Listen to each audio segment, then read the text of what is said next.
spotlight incredible, outstanding women from all over the world. And on this occasion, I'm really delighted, excited, and honored to be joined by the wonderful Alex Vitillo, who is a leading shamanic priestess. She's going to explain what that is. Don't worry about that. I know it sounds very intriguing and very grand, but she's going to tell us all about that. So, Alex, welcome to the Women Power Show. It's a great honor to have you here. Thank you, Melanie. I'm so excited to be tuning in from a different location than normal. So, hi from Italy. Nice. So it's a very Mediterranean show today. You're in Italy, I'm in Spain, and I think that this can actually lead the conversation to interesting places. Definitely. I was Yeah, thinking about that myself. Yes. exactly. So if you're watching this on Facebook, social media, or YouTube, please send your questions for Alex. She's going to be taking questions at the end. So anything you're curious about to learn more about her, just post the questions and I will ask them. If you're watching on Zoom, thank you so much for joining. And again, use the chat box to post your questions. So the Women Power Show showcases women of excellence. So we have found, because we've interviewed so many women already, that when a woman becomes a woman of excellence and she feels really empowered, it's usually because of a life journey. And that's why we like to ask a few questions about, how you got to become a woman of excellence. There's something always very interesting about your journeys. You're all very different parts of the world, different cultures, different experiences. But, it's all those experiences that shape a woman of excellence. And you're definitely a woman of excellence. And you're definitely a woman who empowers herself and other women around the world. And I know that very well. So to begin with, Alex, growing up, I know you have a very fascinating story. Your childhood is really fascinating. Can you share a bit about that and how you think the work you do today has been influenced by your childhood? So how was it growing up? Where? Totally. Thank you so much for asking, because this is a part of myself that I don't get to the person and my work that I became to do. I grew up in Africa, so I'm Italian, but my parents were living in Africa. My mom was born in North Africa. And we were changing every 3, 5 years from one country to another. So it was always a bit of what I said, shock to the system, I don't have long lasting childhood friends. I don't, there isn't a show on TV that I grew up watching because we were always changing, but always in these beautiful yet challenging countries and exposed to so many culture that it enriched me, and it enriched me to see how my dad was always encouraging my mom to find their own way. So he was the one that was dictating the move, so to speak, because his work would say, okay, this here, that here, but he would always encourage my mom to be independent and say, hey, what are you going to do in this country? And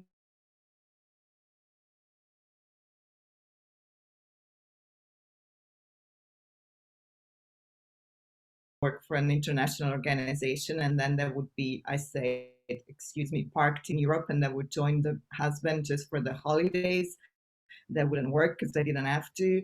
And it's a very different lifestyle. So I'm so grateful for my dad to say, no, my family travels with me. My wife needs to be independent. My child needs to be independent. So he always encouraged me to study more, and and just come up with my own self. Yeah. I love that. And I actually didn't know that. And Yeah. it's funny because in many cases, women who are independent in adulthood, it is because we've had examples, role models around us. And very often it's been the men in the family. I mean, in my case, it was like both of my parents were terribly encouraging and independent themselves and entrepreneurial. So I did have from both sides. But I think it's interesting in both our cases, because you coming from an Italian family partly, and my dad was Spanish, coming from a very traditional, like Mediterranean type of family, and yet they were not the typical, role model. And I'm so grateful for that, because Yeah. if I had a man that was like the best example of equity, equality, and encouragement and respect for women, it's my dad. And obviously then after that, my brothers, and now my husband. But it's interesting that you mentioned that, because let's explain, like, because this show is watched by people from all over the world. The Mediterranean culture is usually very, very much man focused, in the sense that they do decide, and the woman just goes behind. And women were expect, I mean, luckily that things have changed, but women were expected to play certain role models. They were meant to stay at home and do the housework and look after the children, whereas they were the ones who were leading, their life in their own on their own terms. So that's Yes, really and I see it even in my family, like you say, traditionally, this is how it is. And I still feel so, even though my dad broke out from that system, his own family didn't. So there is a whole scheme at play, again, revealing a lot of personal things. But my dad had sisters, and the sisters were always blaming him. You were a man, you were allowed to study, and we were women, we were not allowed to study. But the reality was, my father came from a very poor family, and he decided to break the rule and say, I'm going to study. And he worked really hard, like the whole story you read in books, you see cinema, he had to walk miles to go and find a school, and again, go against his family. You say, no, you're going to plant vegetables. You don't need a degree. And it's like, I'm not going to plant vegetables. I want a degree. And that's why I was able to become a diplomat. But the sisters didn't have that, even, you know, the idea to say, okay, I meant I'm not supposed to study, I'm not going to study, but hey, he did it. And there's a lot of, again, power at play, and it's very sad. So I'm glad things are changing. I don't think they're changing as fast as we could possibly make them change. So if there is any woman in a country that feels I cannot do something, please watch these shows, and really surround yourself by people, places that are going to support you, because you can change. It's not easy. You want to be supported. So surround yourself definitely. by people that support you. Definitely. Everything is easier when you're supported, but especially on when it comes to finding your power again, because your power is there. It's always been there. You just need to reclaim it. You really need a support system. And in a few minutes, we are going to speak about your work, because it is very, very related to women empowerment in a different way, with twist. And I want to dive deep into that.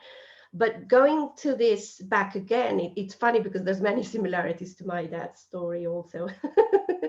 And I just think it was so incredible of them, coming from the type of family they came from, where they were expected to do a certain thing and that's it, and they broke those rules, and that's why you and I are able to have the life we have today. So I'm just so, so, so grateful for that. So that was your childhood, and I'm sure you learned many stories, and you had many influences that later on you probably brought into your work business. We'll speak about that in a minute.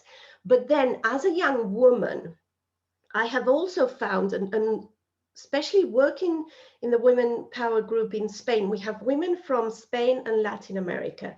And although women empowerment and gender equality is at different stages, it's not exactly the same, but there is a thing that really, really happens to, I would say, like 90% of the women.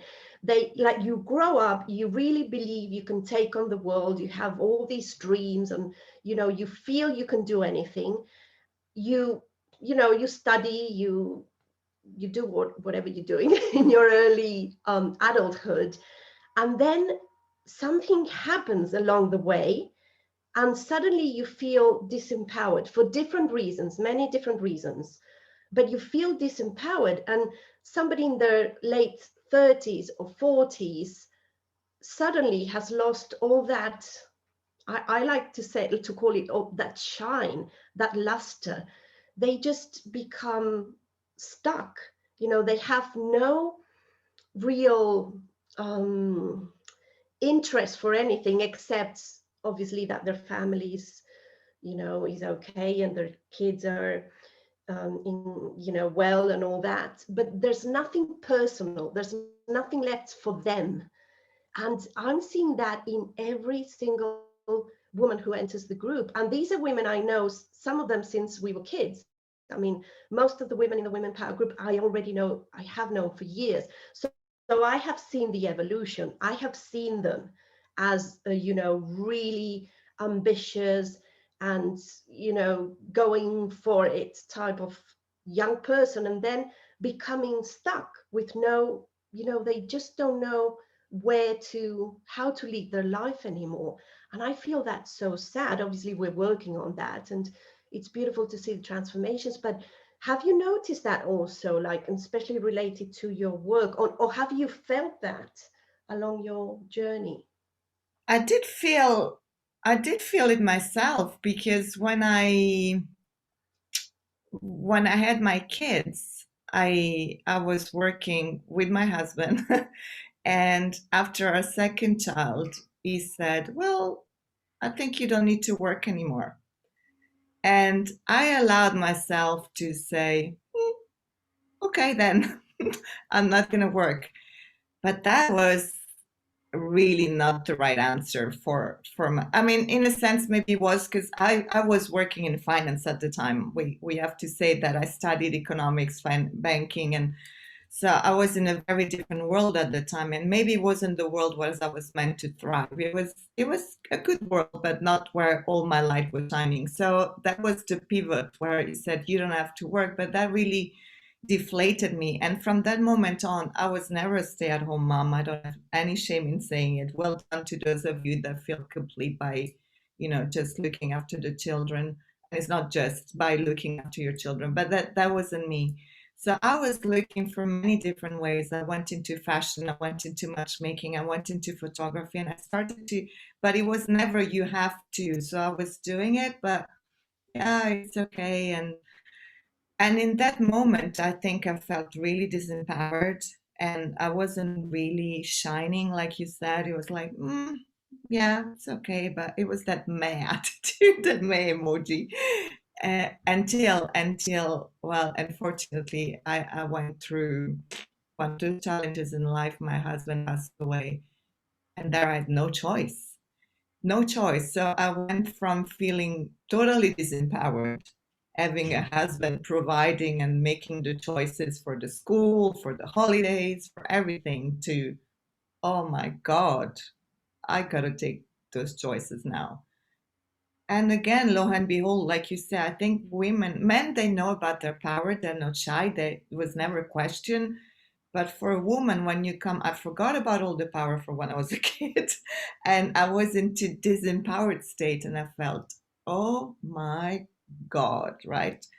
And everybody said, you're a strong woman. And people around me saw it before me, because when I was grieving, there was no chance I could have seen. I was functioning, but I wasn't really seeing myself as neither as a leader, and neither as a business owner, neither, nothing. I was just surviving.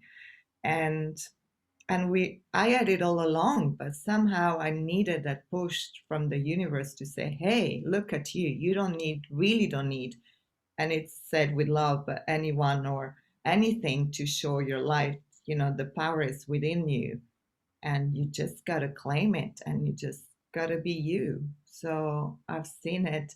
And yeah, many people come to me for exactly that reason, to they doubt themselves. Ultimately, that's what it is. So how do I do my business if I'm doubting myself? It's difficult.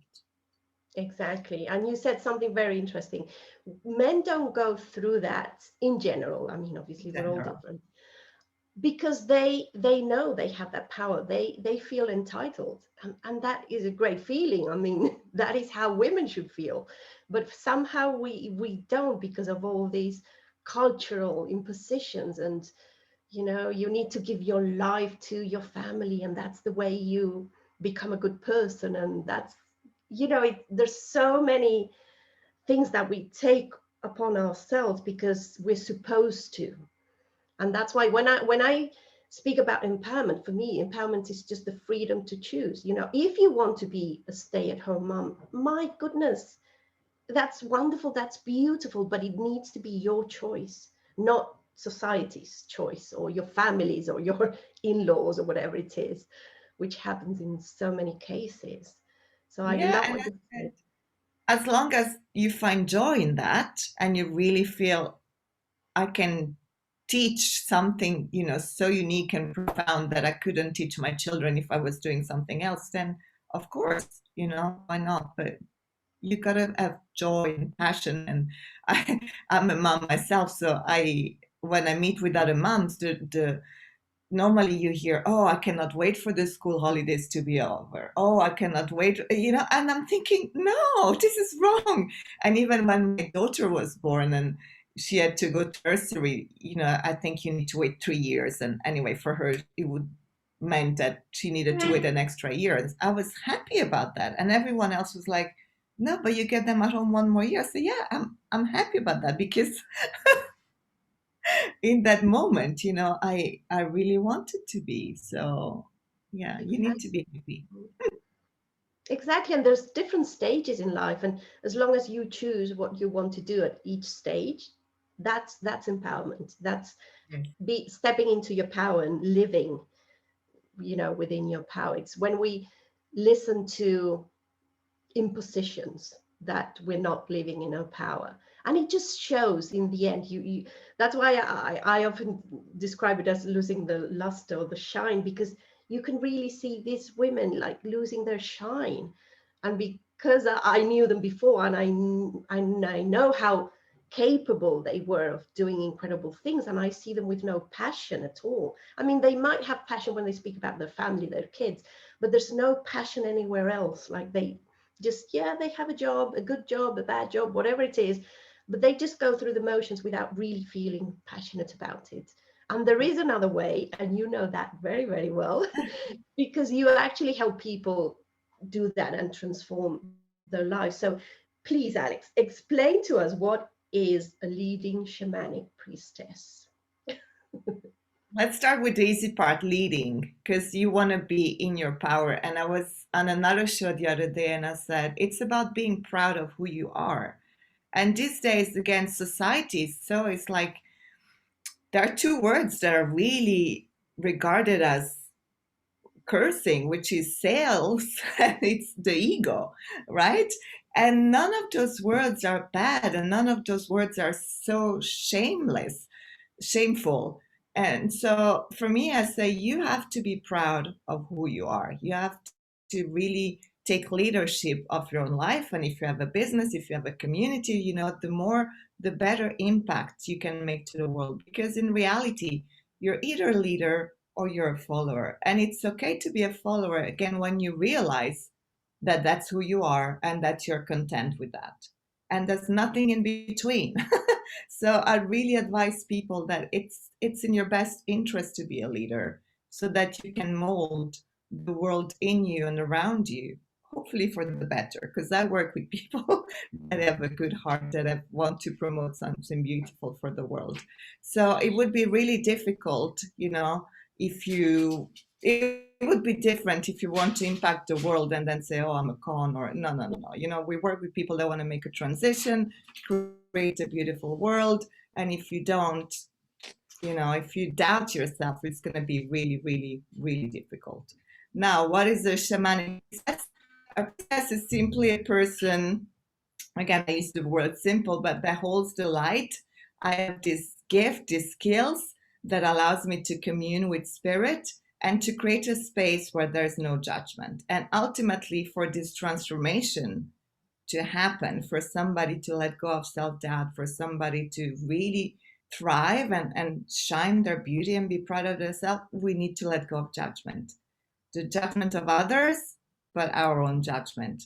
So priestess is somebody that's able to create that space. Imagine you're walking into a room full of light. There's no obstacles. There's nothing that distracts you. And you can take a breather and be yourself.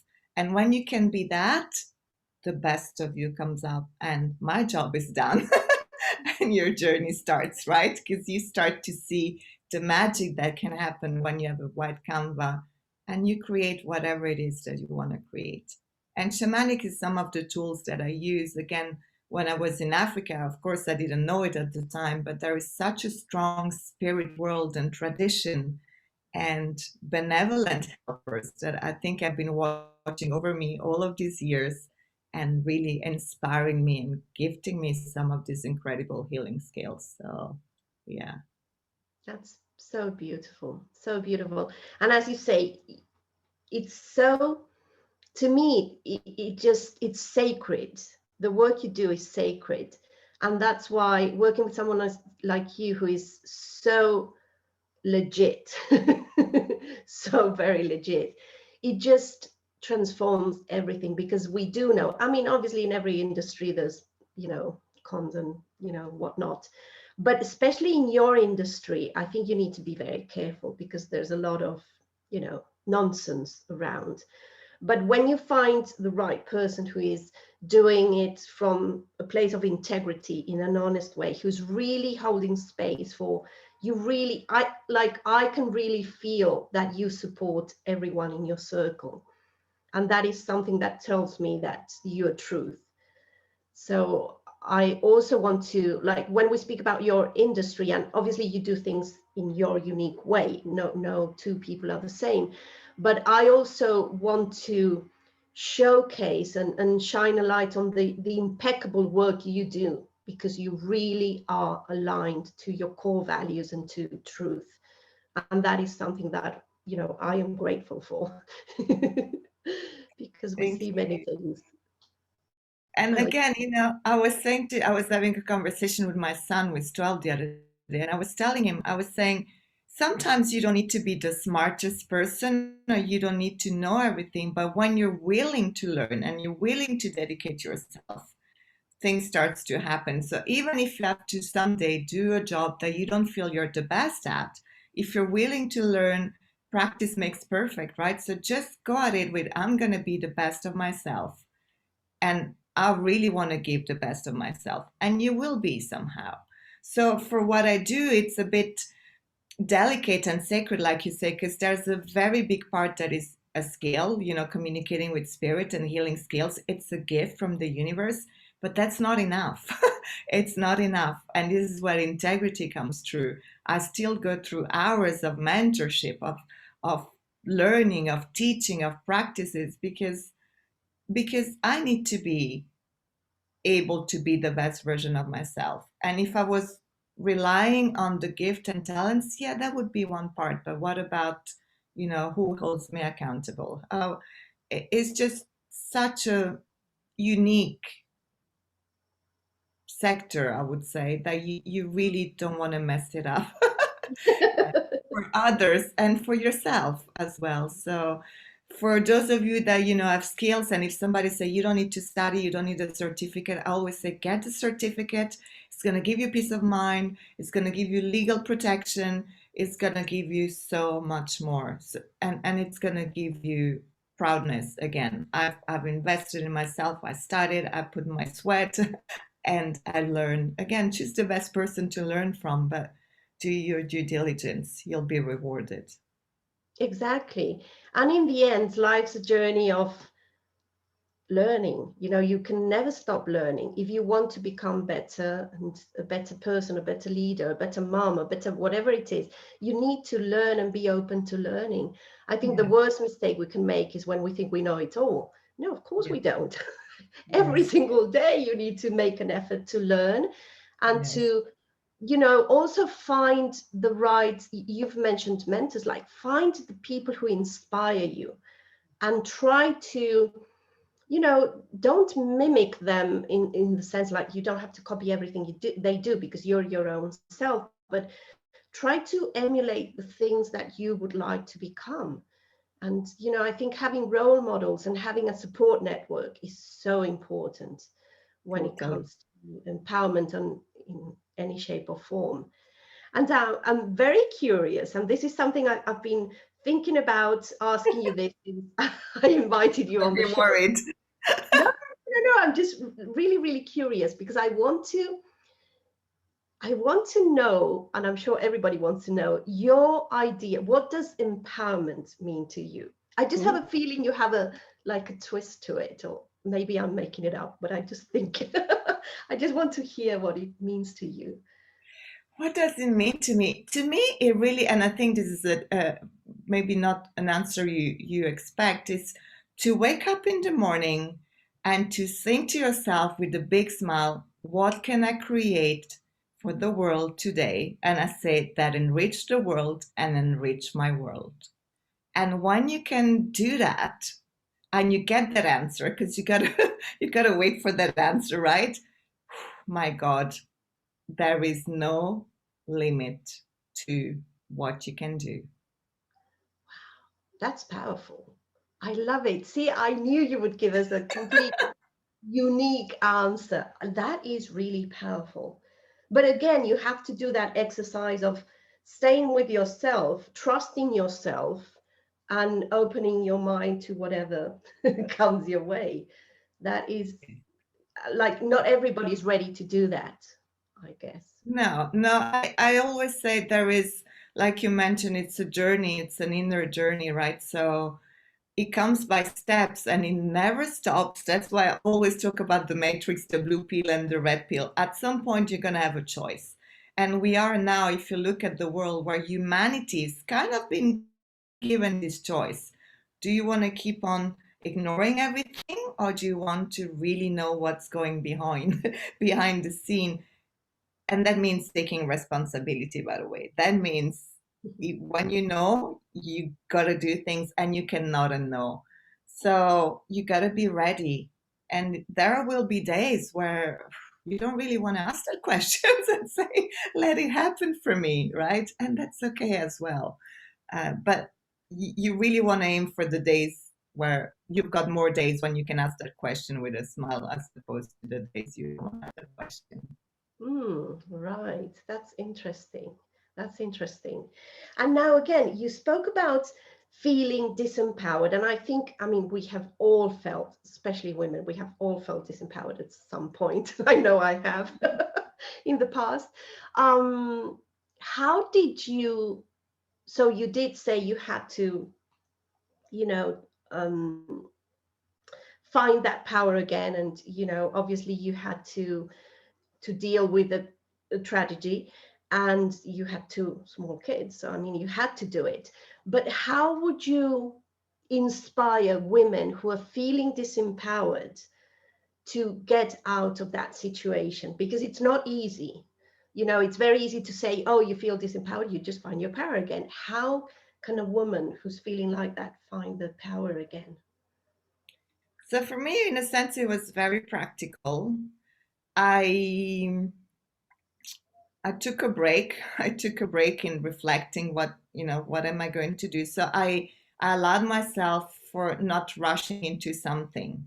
That was the first step. Then I was talking to everybody and everyone. So I was going to support groups. In my case, it was grief, but it was a very targeted group. Somebody who lost a partner, a romantic partner, had children of very young age. So it wasn't about the number, it was about meeting. I think there was two or three of us there, but I knew in that moment that person knew how I felt, and there was a counselor. So don't do things alone. This is one of my mantra in your work, in your life. Don't do things alone. But who supported you? Not the friends, not the family. It was the counselor and those people in that experience. And then through learning, because again, I decided I wasn't going to go back to the financial sector. I didn't want to leave my kids home alone for a very long time. The financial sector, you work very long hours, it's a lot of stress, there's a lot of traveling involved, and I didn't want to do that. So I thought, what am I going to do? I had to retrain myself. But every new course that I was doing, my light was coming brighter and brighter and brighter. So every time I had a new degree, a stamp, I knew so much more. And for me, I chose the path of spirituality and healing, and that served me. But for you, it could be that you go into a job in finance or trading or whatever it is that's going to give you that knowledge, so that you can start to apply that knowledge and you start to feel useful again. And not only you're useful, say, oh, I'm actually quite good at, I'm actually really good at, oh, let me study a bit more. Now I'm really, really, really, really good at this, right? And that gives you a lot of strength, and you can claim it. Then you can say, I put in the energy, I put in the effort. Like I said, I might not be the smartest one, but I know that when I decide and I want and I choose and I apply myself, I can claim it. And there you go. Yes. And that is the essence of leadership when you claim that. Yes. Okay. That is very inspiring. And it's true. Like, don't try to do it alone. You don't have to do it alone. Especially sometimes it's just even impossible to do it alone. So always find that support network, definitely. And also, I'm also very curious to know, like, you, part of your work, I mean, your work is very spiritual in an maybe unconventional way. And coming from, again, an Italian family, and for those watching, Italy has always been like, a very, in general, Catholic country. Okay, things are changing, and it's the same as Spain. I mean, Spain, I don't know, like maybe 50 or 60 years ago, it was basically a Catholic country. Everybody was a Catholic, whether they really understood that or not, they were Catholics. Now it's so different. Now it's open to every faith, every type of spirituality or not. I mean, it's completely different. But coming from an Italian family, I'm really curious to know, how did they, I mean, did they understand the Yeah. path you were taking, or was it hard for them? They don't understand it, they don't get it, they don't support it. So again, here comes empowerment, right? At some point, you have to say, well, if it's not good for you, it's good for me. That's good enough, right? Mhm. Because it is very, but and again, this is very strange because a lot of my psychic gifts comes from the family. so so part of it comes from the African tribes, and but part of it comes from the family. And my dad broke the rules, right? So it's difficult to then comprehend, you've done it before, why not now? But it's one of the things where, sometimes you have to say, we have to agree to disagree. And I'm still a Catholic myself, but I don't do things the traditional way. And I like the Pope, but yeah, we just, for me, one thing doesn't prevent the other. And there's not such things as the devil, or this shouldn't be done this way. Or so, yeah. Yeah, I agree with you. And I think we all need to find our own shape or form of spirituality. Oh my goodness, that works for us. And you can definitely, like, if you've, I also grew up in a very Catholic family, so that is still there. There's things I agree with and I love, and it's part of who I am, and so many other things I don't. So I sort of found my own way of being spiritual, because I am spiritual. And I think there's no right or wrong. You just need to find your own way. But I was Correct. curious, yes, I can understand, like, your position. It's difficult, and then I can understand in a way, they wouldn't like change. And also what I find with many, even like with Spanish families and Italian families, and I think there's so many similarities between both cultures, is they're always so fearful of what other people think. That's Oh my God, always yes. not even their own decision, like they don't think it's right what you're doing or not. It's what the neighbor will think or what this person will think. There's so much of that around. Correct, correct, correct. Yes, totally. And I think this is one of the reason why I live in London. Right. It's so Because different. all of a sudden, for me, it was such an eye opener to arrive in London where I could go out naked, nobody would look at me. I could go out with rolls in my hair, nobody would look at me. I could go out in my pajamas, nobody would look at me. And here it's the opposite. In Italy, it's the opposite. You know, if you go to church on a Sunday, there are things you can wear and things you cannot wear. And I changed the color of my hair. I took off the blue because I knew I was coming to see my family. I thought, I don't want the aggravation for a month. I can do that. But, you know, it's about compromise. And this is the way it is. Oh, that's so interesting. It's so true. And if there is one place in the world where you can feel totally free, it is London. It's exactly what you say. You can walk around with a bag of potatoes on your head. No one will look at you. And that just makes you so, you just feel free. And it also gives you this sense of confidence, like I can do whatever I want to do because no one is going to judge me. Yes. And whereas, you know, Mediterranean cultures are very, very judgmental. And I've always found that interesting. It's not even about what they think, it's about what the neighbor will think. Yes. Yes. Exactly. Exactly that. Spot on. It's funny. And then for your kids growing up, it must be an interesting combination of cultures because they're obviously in London most of the time. Then they go to Italy. How do they deal with that? They tend to laugh. They tend to laugh at what the expectations and the judgment, and they just roll their eyes and they let it go. Yeah. Yeah, I guess we used to do that as kids. You know, we were brought up in a very British way, and then, you know, we saw things in Spain and with the Spanish family and whatnot, and it was like, oh, interesting. Interesting. Correct. Correct. Let's just Yes. say interesting.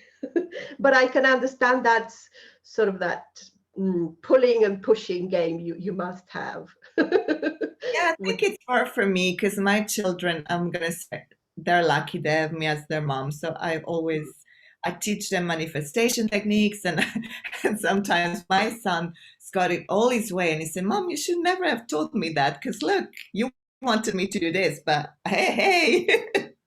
And I say, no, that's the way it should be. You do what you want to do, but you know, as your mom, I still want things my own way. But yeah, they just are lucky. they are very lucky, let me tell you. They are.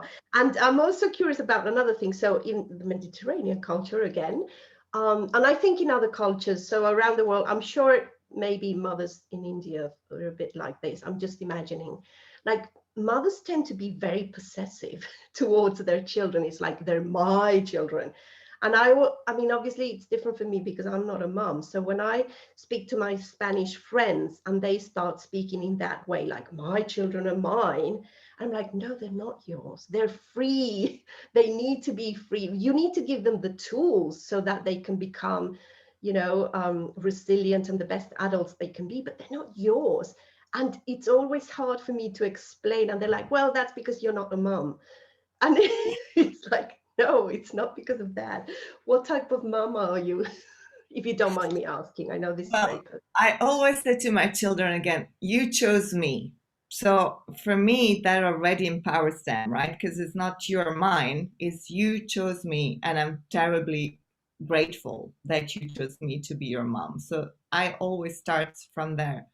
That said, I'm a very Mediterranean when it comes to protection and being Mm. there for them. And so even though I teach them the tools of healing, shamanic, you know, manifestation, protection, so they have their own tools. Or even when I do my best to not let them give into what you expect of me.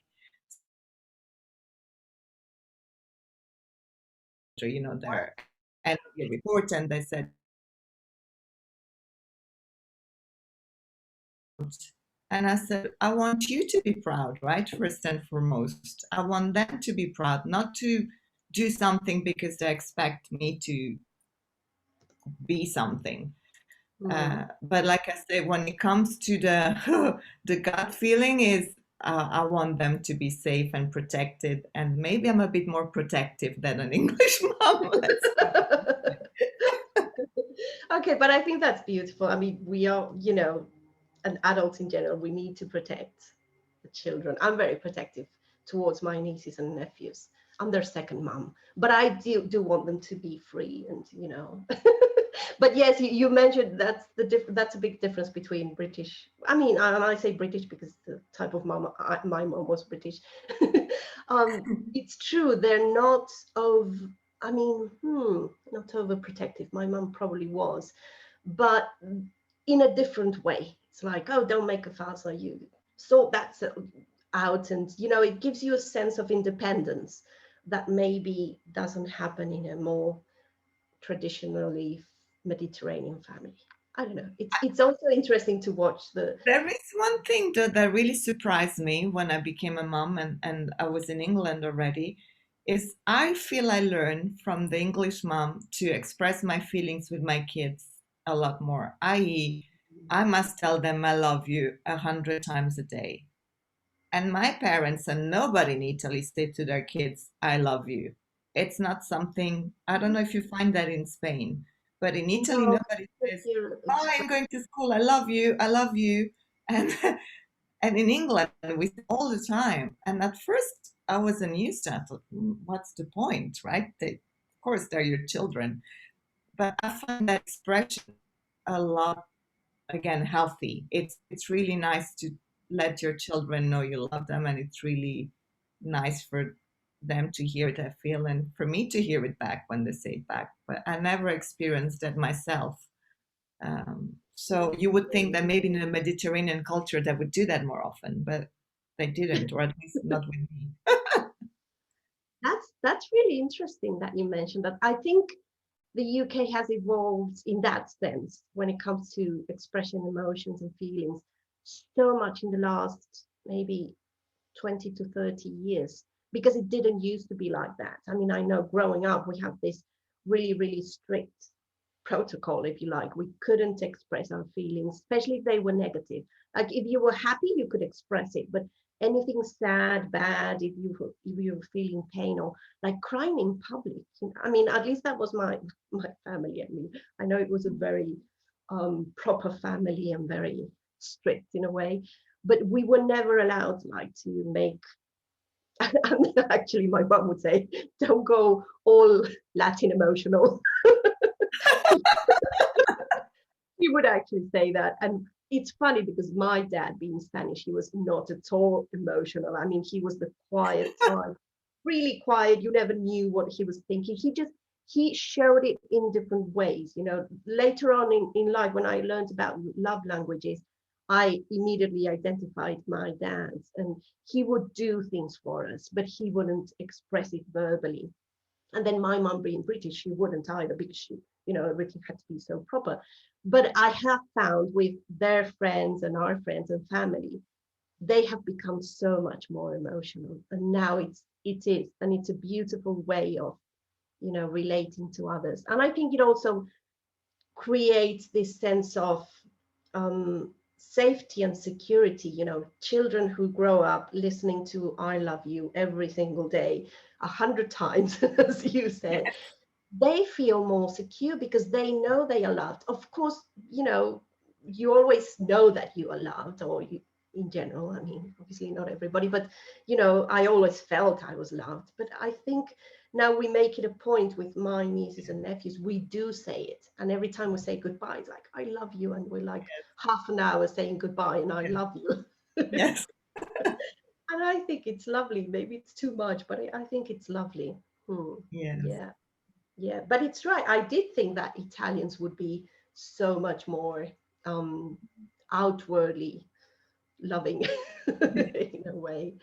That's surprising. See, I'm learning a lot speaking to you. Yes. Okay, and we have Anshul. Thank you for joining. She's watching on Facebook, and she wants to ask a question. Absolutely, please, anyone watching this on Facebook or YouTube or watching on Zoom, please ask your questions. because we are getting close to the end, and Alex will be more than happy to answer your questions. And in the meantime, while you post them below, I want to ask you, Alex, what is it like to work with a leading shamanic priestess? What can people expect when they embark on a journey with you? Thank you. Ooh, it's frozen a little bit. Oh, okay. I think it's okay on my end. I can Are see you. you? Okay. I can see you fine. Okay. Yes. It's my internet. I apologize. Thank you for your patience. So, what can they expect? I always say, clients generally say to me, we have no idea what you're doing, but we feel we got to work with you. And they can expect for sure, like I'd mentioned at the beginning, for those of you that were here from the beginning, it's a safe space. So there's a lot of, and again, this is going to depend on the client. We can go more into the talkative approach, i.e., where you talk and there's no judgment, it's really a safe and loving space. Or we could go more into the intuitive approach, whereas I can see things that are going on for you, and then I would share that with you. And from there, again, we go into a journey depending on what is it that you want to see me for. Is it to overcome a challenge? Is it to create something more? Is it to expand your business? And it really gonna, sometimes we do it through breath work, sometimes we do it, like I say, more of a talkative way, sometimes it's more of a healing technique.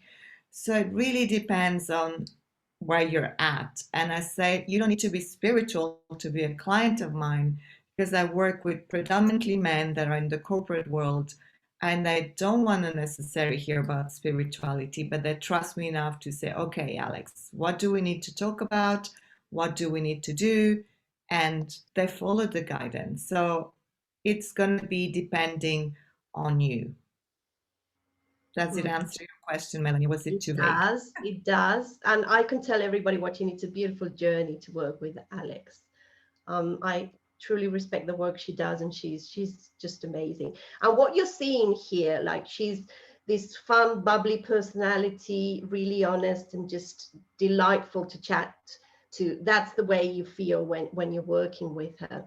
So yes, and anyone wanting to learn more about Alex, please connect to her. She's on Facebook. So if you're watching this on Facebook, just click on her name and it will take you to her Facebook. She's really active on Facebook. And that's something also I love about that. Shows me that you are an empowered woman, because you show up every single day. You're visible. You're not worried about what people will think. You just know you have a gift. You have something that's going to make somebody's life better, easier, happier, and you show up unconditionally. And that is something that shows me you're a leader. So that's The one thing I say, and again, my children say it as well, I really care for the people I work with. And well, I work with a lot of mentors, and they show me they care when I'm a client. And the majority of them, the moment I stop being a client, you don't hear from them anymore. And talk to all of my clients, I'm gonna send them a message, not every day, but how are you? What are you doing? Even if they don't reply to me, when they come into my awareness, I send a blessing, I send them a message. I was thinking, because I really, really want these persons to be good and be well, and I want to be part of their journey. I want them to celebrate. So I do care, and it is a lot of fun to work together. it is, and you do care. I can definitely vouch for that. And you're so right. I have felt that, you're working with someone, and while you are working with them, they really look after you and they care. And then the minute you stop working with them, you disappear. They even unfriend you, and you're like, oh my goodness, I would never do that. I want to be part of that person's journey. No matter whether they still work with me or not, I'm part of their life. So, and look us here. What an honor. Hello, Mr. DK Bakshi. Thank you so much for joining us. Let me Hello. introduce you a lovely, lovely guest today, Alex Vitillo, who is For so having me inspired. here, Dr. Bakshi. Yeah, Okay. good afternoon to you, Melanie in Spain, and Alex is in US. In Italy. I'm in Italy. And, oh, you are in Italy. Okay, again, good afternoon to you. Again, Yes. good afternoon, rather. So it is a proud honor for us to have you on this show. Oh. And in fact, I missed it because I am on another national HRD network award. I was the jury member, but I came out to be with you for the vote of thanks.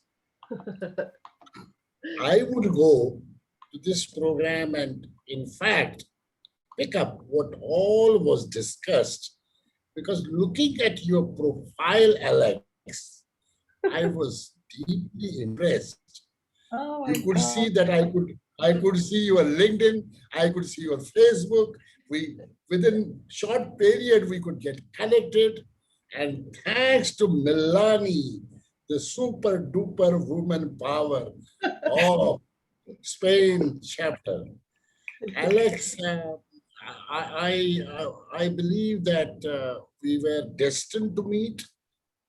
We probably need to interact more in days to come when the air opens up, when we are not on this laptop and this digital mode.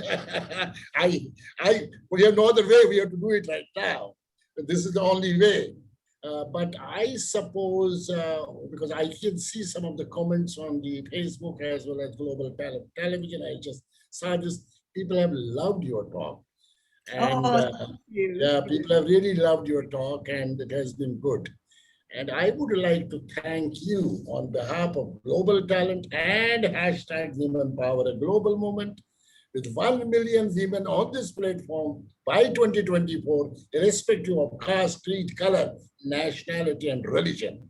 And you see this wonderful lady who has been interviewing you, Melanie Falve. He has been here from day one of our launching this event. She came in the big 20 women, and then she carried on, and she has been consistently taking it forward. I have a lot of respect, regard, and love for Melanie for spreading it across in the world, making sure to get great guest of honor, women of excellence, women of substance like you. Every time a new women of excellence and substance coming and sharing the story of excellence. So therefore, I would not like to waste much time of yours. Thank you, Milani, from the core of my heart, always for bringing some excellent guests here. Make sure they continuously become part of your movement. And thank you, Alex, Thank being you. part of. Now you have a background behind.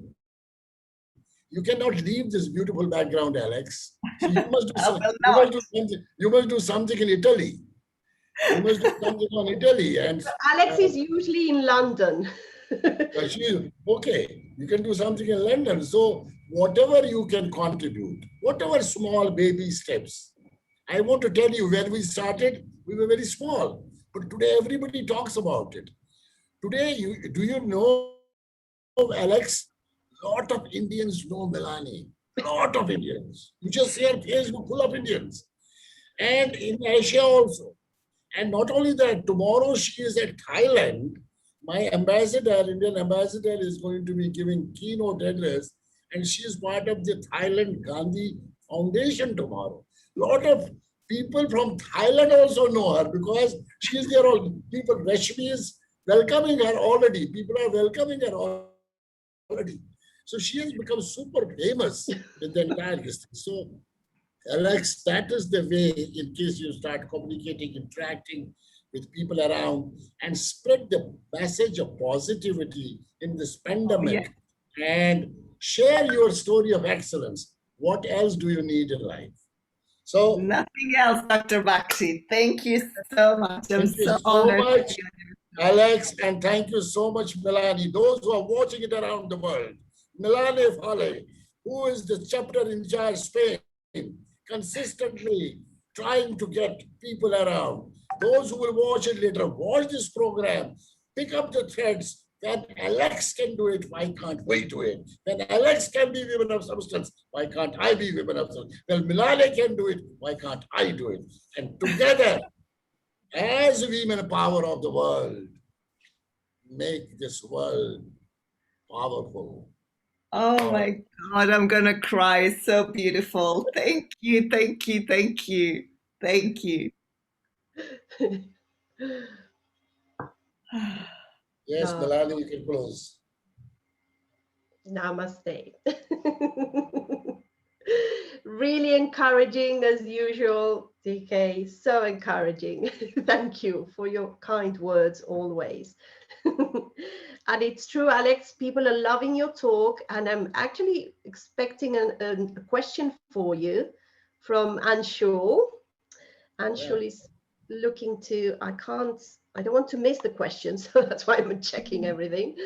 But yes, as soon as I see, okay, here it is. So Anshul is asking, does spirituality differ or is it subjective to religion?